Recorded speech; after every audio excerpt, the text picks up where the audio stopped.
South Korea is ramping up COVID-19 inoculations. It's now starting to vaccinate people 65 and older. To find out more, we have our Kim Yeon-seung at a care hospital where inoculations are taking place. How are things looking over there, Yeon-seung?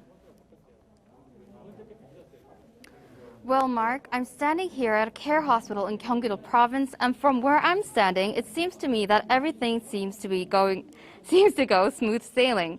It's been around 30 minutes since the inoculation started, and since the hospital is only inoculating 21 people today, there wasn't much of a crowd.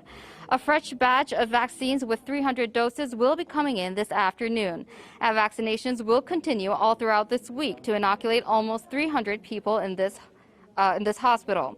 Next week, the nation will move on to inoculate those in nursing homes. A total of 377,000 people nationwide are eligible for this round of vaccinations. Right, and have you heard anyone saying that they feel nervous about getting the vaccine after all these reports about possible adverse side effects? Well, it's difficult to say whether this is because of the latest news reports of adverse reactions, but there has been a slight change since February.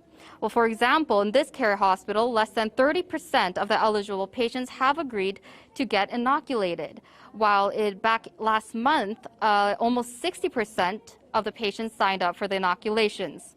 The dip is also being seen on a nationwide scale, where only around 77% of eligible people have agreed to the jab, compared to 94% back in February.